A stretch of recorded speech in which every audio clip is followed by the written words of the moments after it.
Hello, welcome, and bonjour to the next episode of the Unofficial PopCap Podcast, a podcast about the golden age of PopCap games by folks who were there. I'm Steve Notley. I'm Isaac Aubrey, and this is our guest, Dana. Dana Sweeney, we should know her by. Dana, yeah. I would like to first emphasize we don't represent EA or PopCap under EA or anything like that. We just all worked at the old company before the big EA buyout happened, and we're just friends talking about how that all went down. We're And speaking for ourselves. we're speaking for Yes. ourselves. And this one I want to open up. Dana's our guest because I feel like it's important to express to people what a community PopCap was. And it wasn't just a game designer and a coder and an artist and a producer, and then bam, the game came out. It was this whole ecosystem that helped kind of craft the design and talk about it. We'd get weekly bills and we'd all, at the end of a Friday, go play the game, and often end up at the Two Bells, a bar across the street or wherever, and talking about the game and talking about our jobs and oftentimes meeting someone from the other side of the company, like, oh, you work in biz dev, this is and here's someone in customer service, and here's someone in QA, or one of the devs, and even sometimes the founders would wander out, and we'd all commiserate. And it really helped with the creation of the games and the spirit of the games, and keeping the company really alive and vibrant for years on end. And Dana has a really interesting story. Came in as CS and has had this just a wild and awesome kind of story arc, we'll call it, ever since then. And I think it'd be fun to talk about that and talk about her, what it was like coming into the company when she did, and just that same ride we've been talking about for a couple episodes now of building up to the buyout, and kind of what it was like when that happened and what happened after that. But anyway, welcome, Dana. It's awesome to see you. It's been a long Indeed, time. yes. Dana? Woo! Thrilled to be So here. I've been loving seeing you guys on. Aw, it's thanks. great. Yeah, we've been having a lot of fun, and it's just fun kind of reconnecting with folks and seeing who chimes in on the comments. And yeah, I saw your comment and I was like, oh, you know what? We got to talk to Dana. So what to start off, what brought you into the company? What made you interested in PopCap? Yeah, this is like such a job interview question, right? Like, why are you interested in this Where do you job? see Like, yourself in like 5 years? Where do you see yourself in negative 20 years? Exactly. I did not apply technically. It was a temp agency that I was doing assignments with, and they had a temporary job with PopCap Customer Support, and they matched me primarily because I had any gaming experience, any gaming industry experience on my resume at that point. And what that was writing for a game that never came out. And I didn't know so that. I didn't know yeah, either. well, I mean, it never came out. Well, So but what could But you you did it. Yeah. can you tell us uh, anything about it? it was called Straylight, and it was kind of a cyberpunk dystopian sort of thing. And Well, what I was doing was story development and character arcs and stuff. And it was really, really fun. And it then paid off in getting me the job in PopCap because they needed somebody to do something that had something to do with games. So they just, oh, yeah, games, go.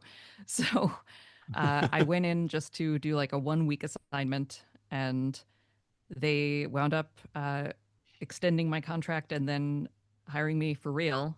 And it was sort of a Wild West experience at that point because there were like five, I think, CS employees at that time all over the world, and most of them didn't actually do anything. Yeah. They jeez. were they were like close personal friends or cousins or something of people in charge of the company. At what point or did this happen where you're like, oh, this is like a different kind of place that maybe I would like to be here on a more long-term kind of basis, or what was that like?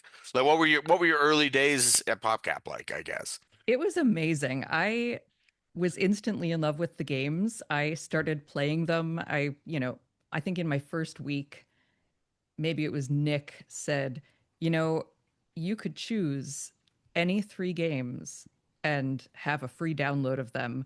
I will give you a code. And so I was like, oh, and like fell in love. I was I can't started believe that playing they it. limited it to 3 games. What a bunch of Like, cheapskates. seriously, how about It all costs of them them? nothing to give you like all the games. I think they didn't want to spoil me. There you go. I guess. It's special. Yeah, but I chose Bookworm Adventures Uh, and Insane Aquarium. Third one might have been Peggle. that would have been a good Awesome. choice. Awesome. That's, I'd have to say that the fact that you dove in like that and got really into the games, I think was probably part of what just really endeared you to and embedded you in the culture so early on. Because I remember kind of right away when you're at the company, you were just like you're down with it. You're like, yeah, this is a cool place to be and cool stuff to work on. Or at least I would see your feedback. And I know that being part of being in CS is knowing the titles and getting, used to all that and the feedback with devs so you can work through bugs and things. So it makes sense in that regard. But yeah, it seemed like it was a good fit right from the get-go, for sure. So now I want to just know a little bit more about what that kind of work was like. Like what would you sort of do on a day-to-day basis in CS?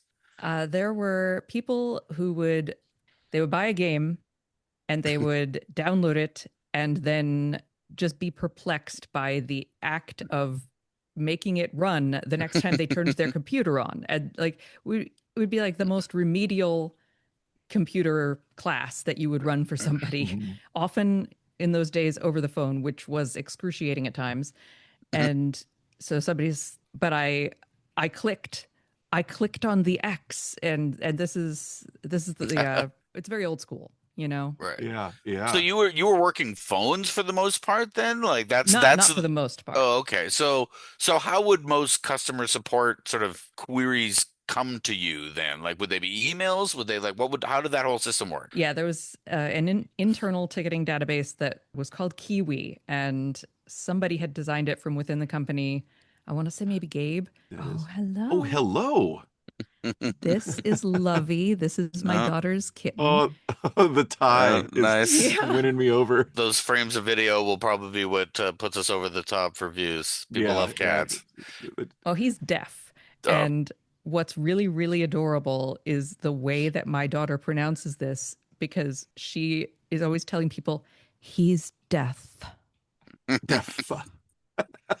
One thing that I always enjoyed coming out of CS were the absolutely just bonkers emails that would come in sometimes. And I even remember a voicemail message too. I think I put it up. I found a copy of it and put it up on our alumni page at one point. Do you have any like ones that were just real special to you? There's stuff that just really stood out, like you have just communicated with an absolute lunatic.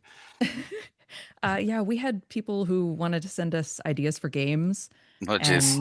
and they wouldn't be even remotely similar to games that we made. You're writing to this casual game company with light, sunny, unicorns and rainbows. And no, this is a game about a haunted, insane asylum and like a clown You that's guys should do got like a a hardcore like chainsaw. Call of Cthulhu. Oh, and there was the very, very angry anti-Semite Oh, jeez. who Is there any other kind? I Yeah, mean, right. it's not that it's different that he was angry and anti-Semite. It was that, it was so specific because he was angry that Izuma was hard, but his Oh, complaint was so weird and specific. He was like, this game must have been programmed by a Jew. Well, I guess he wow, was wow. This correct kind of on rings a that. I bell. don't know. It kind of, Set that like the anti-Semite so, radar, I suppose. Well, yeah, that's what Ace said. How did he know? Yeah. when you mention people with crazy game suggestions, are you the one who fielded the person who came up with fucked swimmer? And you are an Olympic swimmer, and you just get dropped in the middle of the ocean. What are you gonna do? And that was the game. I And think I remember reading that description because like we got some crazy thing like there was a letter. It was like several pages of photocopied handwritten game ideas. And yeah, one of them was like fucked swimmer. You're dropped in the middle of the Pacific Ocean. You like tap the space bar to swim. does that ring a Uh bell? Is that no? No, that one doesn't jump out at me. We apparently flew that person into the studio and they got in a meeting with other like members of PopCap and talked to like superiors. I'm not sure who met with the person, but became clear real fast that that was not a good idea and a big waste of money because they were crazy. But we But were so fascinated by this very now again, this is not a piece of advice for any listener about how to interact with not just video game companies, but any kind of media companies. We don't want to give you the impression that if you write just the right kind of crazy letter to them, that they will invite you to come hang one out. in a But million. Yeah. that said, it did happen in this case. Well, and also there was the time, the listen up shitlords. I've smoked a ton of weed and I'm high as fuck playing Bejeweled Blitz. And like it went on and on and on. And as I recall, somebody at the company sent her some red flaming hot Cheetos or something. Oh wow. Jeez. See, that's the one. I have that referenced over here. The yeah, what up shitlords or whatever. Yeah, and there's a part where what do I need a degree in downloading games for the internet? I, I hope you I hope you all shit a barbed wire tomato and drink turd coffees in hell forever. Those words are etched in my mind. It's just like the most insane customer service mail ever. And that got passed around the office just endlessly. Like that, there was just uproarious laughter, frequently over that one. Yeah, the barbed wire tomato. God, I had forgotten that, but you brought it right fast. But yeah, I even at one point got into Photoshop and found a tomato and wrapped barbed wire around it. And I would send that to folks around the office just to keep them So fresh. So earlier you were kind of saying how when you joined the CS department, a lot of folks were there who just weren't doing anything. They were basically just had been given jobs by higher ups in the company. But that did change, right? I mean, Oh eventually yeah. you guys had so tell us a little bit about like how the PopCap CS kind of leveled up and got more beefy. Well, I started and then Roger Henty came in Mhm. within a couple of weeks of me and we were the team for a good while and the numbers just were so clear because the ticketing system had, stats for everybody and it would be like Roger 75 tickets, Dana 80 tickets, guy in Thailand or whatever he's sitting on the beach 5 tickets. He was just sort of logging in, doing a paltry amount of work, logging out, and going about his life. And eventually, our boss kind of got sick of having a bunch of people who don't actually work, and so started making moves to improve the team and make it a more functional team. And also, it was my first job that paid a salary, like an annual salary, as opposed to an amount per hour. So I didn't know what money was, and it sounded good when I got hired for 27,000 a year. And I very Wow. quickly learned that that is not money. No. And so our boss didn't know this because she lived in Ireland. Mhm. And Wow, so right, she yeah. flew over from the Dublin office And this would to be Eva, visit. right? Yeah. Right. First time we met Aoife in real life because she'd hired us over the phone. She said one day, let's go out to lunch together. The company's not paying, just so you know. And Roger and I both went, oh, yeah, we can't. This is the paycheck where we pay the rent. And she's like, what? Explain She that had again. no idea.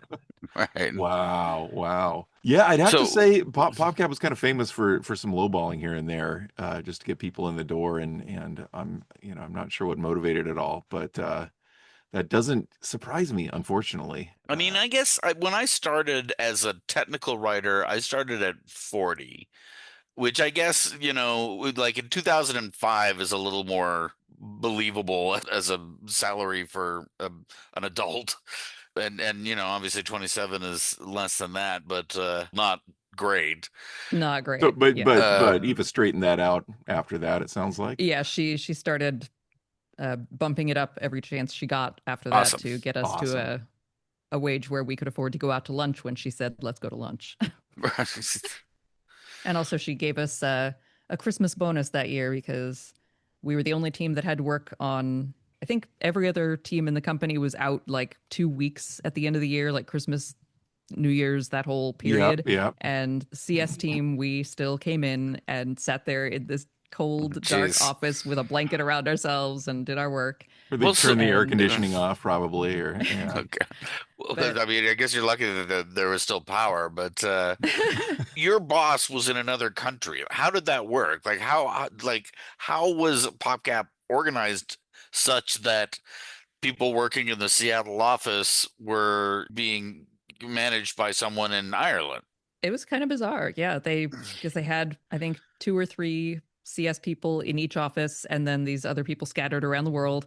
And so she became the leader of the team at some point, and most of her employees just happened to be over here, and it remained that way.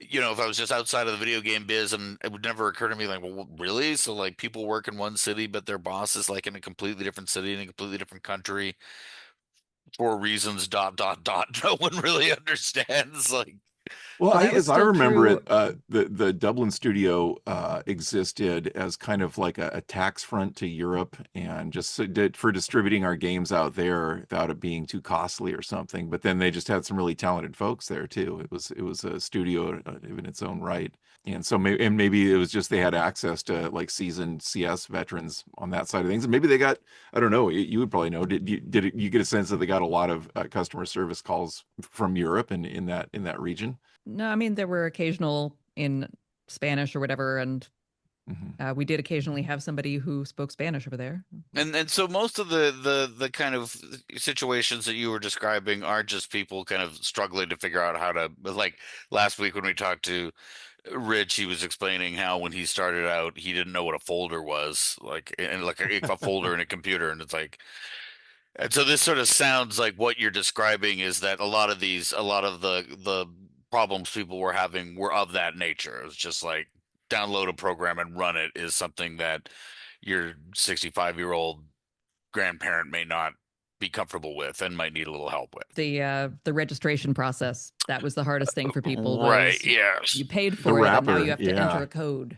yeah. And you would pay for it, and then like we would email you a code or something like that. There was, I guess the fact that there was a process of any kind that involved, a couple of steps, introduces into those steps the potential for confusion and the necessity for you to be there to walk people through this, I guess. And there are always little snowflake people who, well, I don't like it when it puts an icon on my desktop, so I told it not to do that, but now I can't find the game. That's like the phone message that I drug up a while ago, where it was some guy and he's like, my daughter installed one of these stupid PopCap games on the computer, and now I can't get it off, and it's put this stuff on my desktop, and he's just losing his mind. Like he's gonna sue everybody and just cussing up a storm. It's hysterical. And it's like, buddy, it's just this little, you can just go uninstall it. Like it's not that big of a deal. It Well, just I mean, goes though, I away. guess if he was challenged by the presence of an icon on his desktop, then perhaps the installation process might have been beyond his ability to handle. But Just so, convinced it's spyware. did you get any time where people go like, "Well, I just can't beat this level. Like, can you tell me how to Oh, get all the better at the time. game?" Really? So you was that common, or just people looking for sort of like game tips and stuff like that?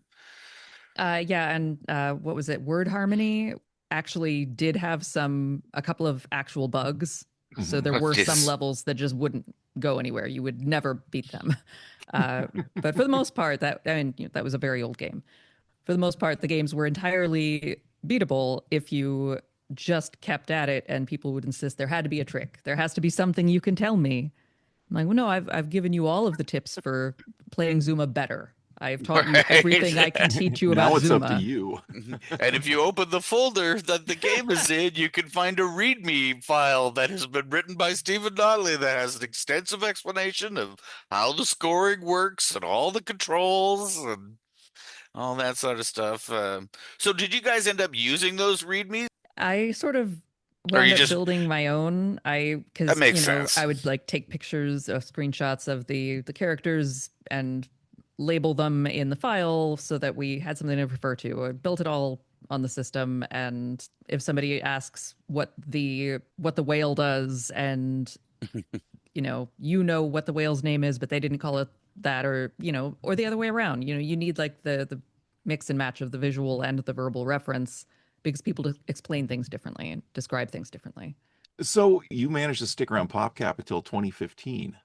Is that, and Eight and years. what was that time like, from when you got there before the buyout, to the buyout, and then being there that long? I'll bet a lot changed integrating with EA. So much changed. I can see in retrospect that my boss, Aoife, did a really good job of like positioning me on my career path. She must have known that there was something coming down the line. I feel like she put me in position to be in the right role when we got bought, that I would continue on the right career path and not kind of get stuck. And it really worked because at EA, when I would interact with people from there or when I would travel to the office down there in Texas, they recognized me as having the job that I had when they bought the company. And that is remarkably different from the experience that I still had around the office at PopCap all the way up to the end. Everybody always just sort of remembered me as working in customer support. And even though I, by the end, had not worked in customer support in a while, nobody really remembered that. Yeah. What did you transition to? Writing, I'm guessing, but Yes. like Well, it was still support based writing, but mhm. I was writing for the website and the help site, and it was more creative than what I had been doing at first. And it was weird to have people just come up to me in the hallway right up the very last day and say, "Hey, are you seeing any tickets about this feature?" I was like, "Not seeing tickets at all." As it turns out, no. Did you get swept up in a layoff session, or did you just get a different offer somewhere else and take off, or what was your way out of there? Yeah, I wound up applying at a different company for a writing job, and so I was able to transition Transition. directly over, and that is a very large part of why I wanted to. That Mhm. I could tell that I was basically always going to be customer support in everyone's eyes, no matter how long I was doing other things. Yeah, I feel that. I went on to produce games there, and I was still kind of a QA guy. I even met with an old friend a while ago who was very much kind of had me in his mind as a QA guy. And I'm like, God, I haven't QA'd a game in like 15 years or so, more than that, 18 years or something, and that's all right. It's play testing, but it is interesting how you get kind of locked in a person's head from like where they first met you, the first reference point, and that's it at that point. But so I can sympathize. It is obnoxious after a while, but I'm glad to hear that you moved on. We had a lot of fun parties and things there. Do you have any like really specific special memories of parties times hanging out? I mean, I know that you and Roger were good friends, and Nick and all them, and like, do you have any special stories you could share with us? I have so many memories of Two Bells. Two Bells is it's one of my favorite places, and in my first novel there's a scene where it's dystopian, it's post-apocalyptic. They're like reminiscing about things they miss from the world at one point, and the main character just basically describes Two Bells because it had already closed by that point and I missed it. Hmm. And if I were this person and the world had ended, I would be thinking about those BLTs. That is what I would Yeah. be thinking about for sure. For me, it was the hummus plate. Like, oh, so good. The Uh, soups. After so yeah, cartoons about yeah. the Two Bells soup. Yeah, ask Holmberg about the soups there. He still like fantasizes about the soups. So. Well, and like one of the things that I really liked about the experience of that time is, so every so often we sort of go, okay, everybody's gonna go see the big new Marvel movie or whatever, right? And so like they I'm would back. rent There it is. a theater, but Avengers or something like that, and then come back to Two Bells, and because we're all like game nerds anyway and comic book nerds, there'd be discussion late into the night about like what this was good or that was bad, or oh God, when are they ever going to get like Doctor Doom right, and blah blah blah. And it was like a great place to be a nerdy person, right? Yeah. Yeah, I heard many Marvel movies just shredded back then. Like the criticisms were deep and meaningful. But go ahead, Dana. Sorry. Wasn't the first one the Indiana Jones 4 Oh, because it it was, was. It was the Kingdom of yeah. the Crystal Skull, the monkeys. We The were the very swinging divided over that. monkeys, yeah, yeah, well, because yeah, everybody came back and was like, "Oh boy, that's not the Indiana Jones that I remember, like that's not God melting a bunch of Nazis' faces off. It's a bunch of CGI monkeys swinging through vines with Shia LaBeouf and Kate Blanchett, getting turned into a pillar of fire or something." Though I guess at least like her thuggy henchman getting eaten inside out by the army ants was like a good indie-esque death, right? I mean that's sort of the thing about the indie movies. You have like people get killed in peculiar ways. Though I was sort of mad that Kate Blanchett didn't because the Crystal Skull was like it was an alien as opposed to the other three films are all about like sort of mystical or indeed even sort of godlike or religious powers. Whereas, this is like, okay, the Crystal Skull is an alien thing, so something really sort of weird and alien should happen to Kate Blanchett. She shouldn't just, go on fire, she should sort of get like squashed flat and then folded into like 6 dimensions or something and disappear and turn into a snowflake or something like and I was like, come on, Steven, you can do better than that. You can have a cooler sci-fi death for your big villain. But oh well. Yeah, I I'm going to say just you remember this movie better than I do. I'm Well, amazed. I'm amazed I right still now. feel the anger and the disappointment. I mean, it's fine. He went on to make some other films that were okay, and even the films that he made before, he gets a couple of off ones. When you left PopCap and you got to where you're at now, I actually worked there just a few months before you got there, I think, and I'd only worked there for like 4 months or so, and it was kind of a wild scene. It was another company that just been bought out by a bigger company, and there were old timers that were just super dissatisfied, and then there was just like there's some real angsty execs, and there's so much money rolling through that place. It was crazy. And so, what's Um, this place called? Double Down Okay. Casino, and it's a casino game Oh, that they jeez. push on online, but which makes an insane amount of money. At least it did back then. And yeah, I found it. There's a lot of smart people, a lot of fun people, but a number of them all kind of hated each other. That was my experience when I got there. Like, wow, these folks hate each other. And then I got a call from Jason not long after that to go work at Blue Wizard, so I went and did that instead.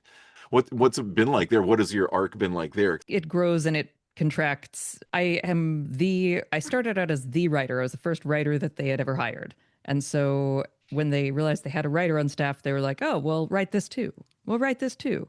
And so it's been a wonderful experience and absolutely thrilling and enriching and really almost indescribable because, I am writing everything from like a press release to a README file to So the Well, it and keeps it it like is, fresh. Yeah, you're not stuck on it's one just all thing. of it. and I'm it's basically Steve.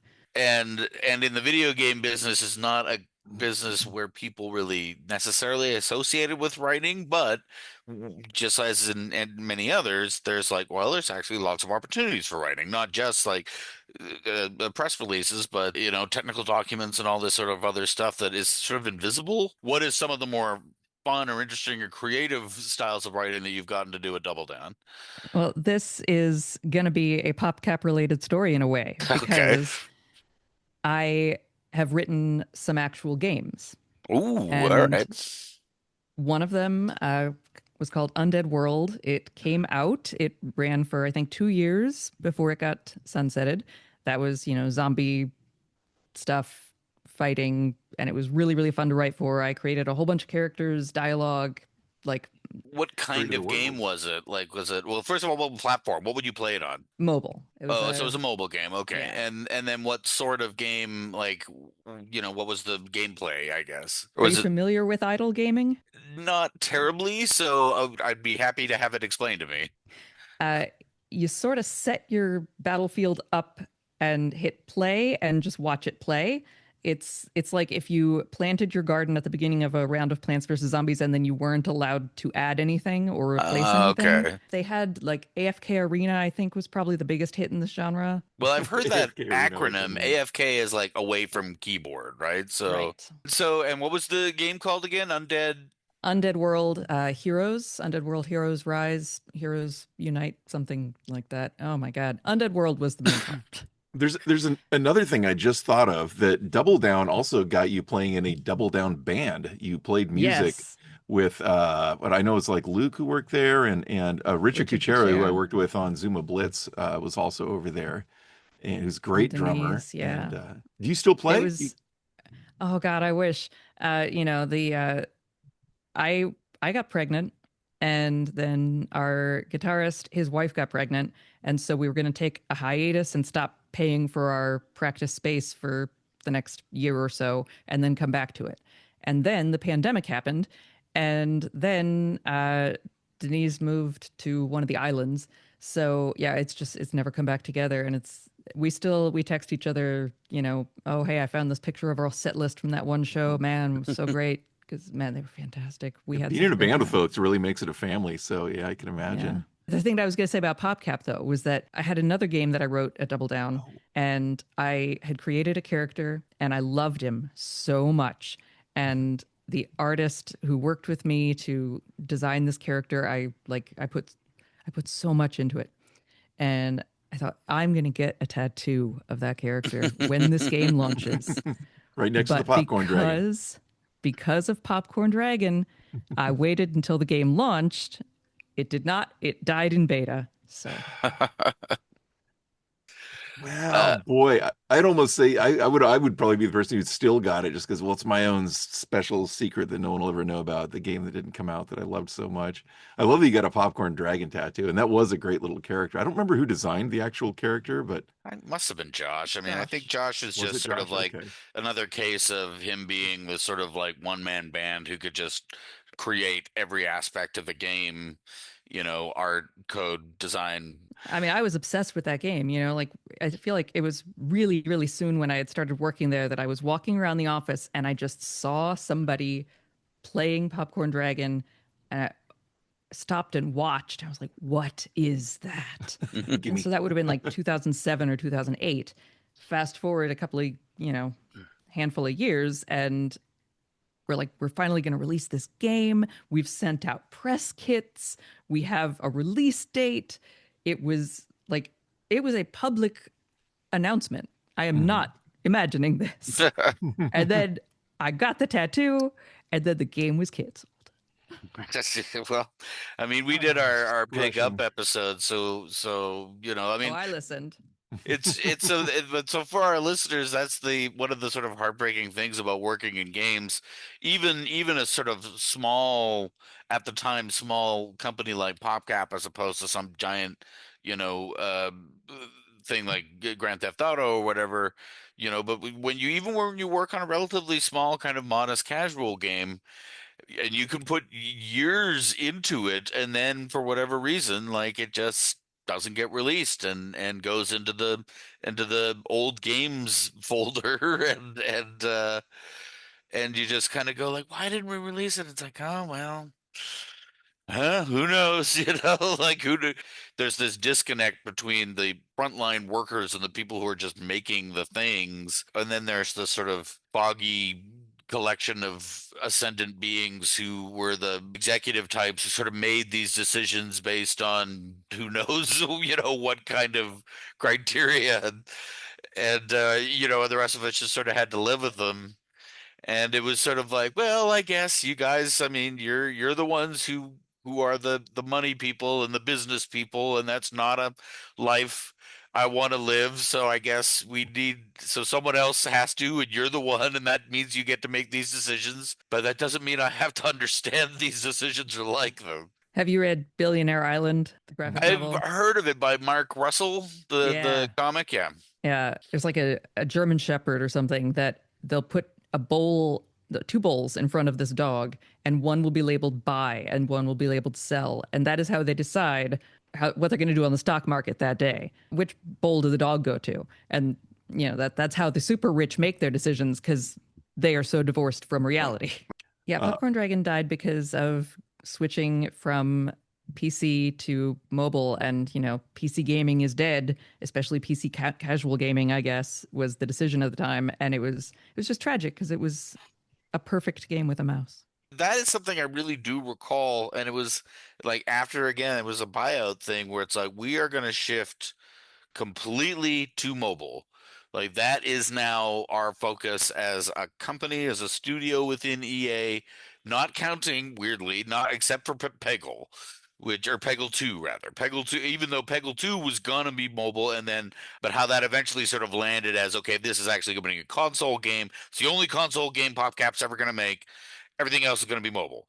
We're not interested in other platforms, and that was sort of in my later days at PopCap, and this would be as recently as like the early 2020s. That just sort of became more and more the thing. You go, we're not interested in dot dot dot. Like is EA was not interested in that business. We're not interested in this thing that could be fun or cool.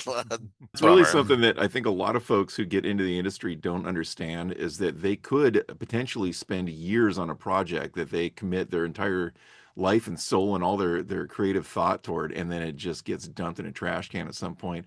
And I've encountered a few like young 3D artists. That happens a lot with 3D art too, where you've made a bunch of cool models and put a lot of time into them, and then they just kind of disappear into a void somewhere. And then Yeah. you can't even use those Yeah. pieces in your portfolio, right? So it's just like years of your career just get like evaporated. It Yeah, could be pretty yeah. crazy. And it's interesting and I think this is an example of you can actually be kind of like around the periphery of that, be like, "Oh my God, that is an awesome game." And then you kind of feel the impact of its loss as well. So you're still at Double Down though, right? That's correct. Okay. Yeah. Do you just sort of go like, and I'm in it for the long haul? Like, as long as they keep paying me, I'll keep doing it. Yeah, I mean, if why would I ever leave a job where I'm being paid to write? That's insanity. Well, I Well, mean, I guess the answer to that could be, well, maybe you wrote something on the side and then that ends up taking off. I was gonna Well, say yeah, that's Netflix call me. Yeah, well, exactly. Here, so this is like the slick segue into our curiosity about the writing you've been doing outside of games. So, yeah, tell us about it. Well, it started kind of as a direct result of that zombie game that I wrote for Double Down. I was writing dialogue for voice actors to record, and there was this one character that I thought he was kind of an asshole when I wrote the lines, but I liked him anyway. He was a fun asshole. But then the person they cast to play him had the sexiest voice I'd ever heard in my life. And Hey, I was buddy. like, I just want to write more for him to say, you know? But I couldn't because, you have limitations. You're writing for a task. So I started writing for that voice in my head, just like, what else could I make this guy say if I'm the only one who can hear it? And that was where that entire book came from, was just wanting to write more for this one specific voice to say. And that's why the main character of my first book is a man with a very sexy accent. Mhm. And I did sort of just borrow the zombie motif, because what I really like about it is that you can end the world in a way that is not depressing. And the story I wanted to tell required the end of the world for, the sociological dystopian stuff that I wanted to do. But almost every end of the world that you might come up with is super depressing. Zombies, they aren't. That is just a thing that happened, and it's crazy. Right. What is the title of this first book? That is Lust for Tomorrow. All right. And Steve, I remember telling you that I had just come up with the title for it the last time that I remember seeing you. Just named my book like today. I'm remembering Oh, some yeah. conversation I had with you about that book. So, because you were kind enough to let me read sort of an earlier copy of it, and I was like, well, yeah, this is great. It's not my particular taste for smut. Like, I'm not into this particular genre of, I guess, what would you call it? Erotic fiction? But It's what is romance. romance? Yeah. It just leans as hard as it can on the smut button. Just Exactly. And which I have to like tell you how much I admire how sort of fearlessly you wrote that kind of stuff. I would be very hesitant. I would just not be able to get my head around writing semi-explicit romance, quote, romance scenes. Again, the word I would return to is sort of fearlessness about how you're just like, no, I'm going to write this because this is what I care about. I like it and I want to involve the reader in it. And you totally did. So, listeners, we will put a link up. If we haven't already dropped a little picture of like a screenshot of the book, we will. And so, and Dana, can you give us like information about where we can get it? And we'll put it in the links in the episode. Yeah, I will. Less for tomorrow. And I narrated the audiobook because I Um, couldn't get the guy to do it. So, why not? well, actually, I did try to hire him just to do a few lines for like promo, and I sent him non-explicit lines, but they were sexy. And he said he was going to give it a try, and then he wrote me back later. He's like, "I did the recording, and I'm really sorry. It's really good. I am not comfortable putting my voice in the world sounding sexy." but it already is. And you're thinking, too late, buddy.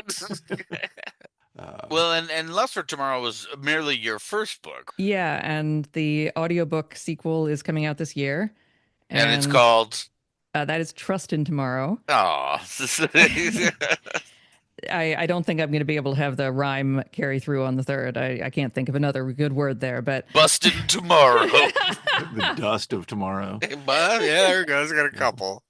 Must be tomorrow. and one of these days, I Yeah. swear, one of these days, my phone is going to stop offering me Jesus when I write trust in. All right. Like at some point you're going to learn that I It's like, always say tomorrow next, right? so the second book's come out. Is it then like a planned trilogy, or is it like full bore series? Are you working on the third one? I am working on the third one and also kind of an anthology to revisit the characters that have more to say but really don't belong in the main story of a romance because romance has rules, man. Do you have any advice that you would give to aspiring writers? Like, what kind of advice would you give to yourself, let's say, 6 months before you came to PopCap? Best advice that I could have ever had and wish I had gotten is it's okay to not know how the story is going to go before you start writing. You don't have to be able to like outline it to earn the right to explore the story. You can just sit down and start and trust that it will follow and play with it. It might Hmm. take time, it takes experimentation, and not everybody can see A to B the whole thing and plot it out. Some of us just feel our way through the dark and it still works. Well, I guess that's a That's reasonable approach for, especially for this particular genre, feeling your way through the dark. I'll dare say songwriting can be a little like that because sometimes you need to explore that space with your initial ideas, and then it starts to write itself, And I can imagine that's a similar approach. Yeah. Great Ooh, advice for lots of people then. we're just around the hour marks. Isaac, did you have any other questions for Dana? I think yeah, the last of mine were just how's the writing going, and so I think you've expressed that pretty well, and This has been working out for you, right? Your books have been finding their audience, right? Yeah. Yeah. It's been really rewarding, really fun, and that's awesome. exciting. I was watching in social media, there was a time on Facebook where you're like, whoa, I woke up and I just, there's just tons of feedback on your books and stuff. That must feel really good. That must have been really encouraging. Have you made any new friends out of it? Have people just been like contacting you and like, Made my actual best friend. I've Well, I've well, there made we tons of go. friends, but somebody read my book really early and like it had just come out and within the first month this person wrote this amazing review and posted some really nice stuff on social media and I reached out and thanked her and we started talking and fast forward a while and we're like flying to New York together. Like actually have hung out in person for like a week at a time twice now. As a cartoonist and self-publisher, I actually kind of often struggle to find ways to get my books out and my stuff out to people. Like, what advice would you have for me or for anyone who's just saying, like, how do you get the word out for your work? Oh, I'm terrible at that. And all I could say is if you're authentic and people don't feel like Uh-oh. if people don't feel like you're constantly trying to sell to them, then they're a little more receptive. And if you just a personality, then they might eventually decide to Oh, Jesus. engage with. I This know. is I this is mean, you this are is this is though. this is absolutely. terrible. Steve's one of This the most is authentic terrible people I news. know. Yeah, Yeah. like fucking Steve Notley. Are you kidding? If only the numbers reflected that. What have you been watching or reading lately that you really like? Just last night, and this is so old. Just last night, I finally watched Constantine for the first time. I Really? can't believe people have been talking shit about that movie ever since it came out, and all I've ever heard is, "Oh, it's a terrible movie. Nobody should watch that movie." That's really good. What are people Yeah, saying? I don't think it's terrible. I mean, I would always hold it up as one of these like Hollywood doesn't understand Alan Moore to the extent that they would always like take something by Alan Moore, identify like accidentally identify the most crucial element of it, and then remove that element, and then think that they could sort of patch the thing together without that core idea. And so for Constantine, it's like, okay, so what's the most important element of the Constantine comic character is, well, that he's this sort of dirtbag London guy. And so it's like, oh, well, then let's just cast like Keanu Reeves as sort of as an American version of this. But now in truth, it's not like fatal to the movie. I would say it's remarkably overhated. I haven't seen it, but now I'm going to go watch it. Did you follow any of the Legends of Tomorrow and any of those, Arrowverse type shows? Because they had like a couple of iterations of Constantine in those as well, right? Yeah, it was the same actor, but yeah, I definitely loved the Arrowverse. It was a golden era to be a fan. And it's a shame that they shut it down. Yeah, I mean, like Creature Commandos is okay, but Peacemaker uh, is fucking rad. well, and yeah, I love Peacemaker. So, but again, I guess that's sort of the bummer thing about modern TV is you get some episodes of a show you really like, and then you wait 3 years for And the see if they next do it season. again. Well, okay, I think we're just coming up to the hour mark. We are super happy that we were joined by our wonderful guest, Dana Sweeney. Check out her books, Lust for Tomorrow and then Trust in Tomorrow. We will present the audience with links. And until our next episode, this has been this episode of the Unofficial PopCap Podcast. Podcast. Yeah! PopCap! He's got to tone it down because the mic cuts out, but it sounds weird. Oink.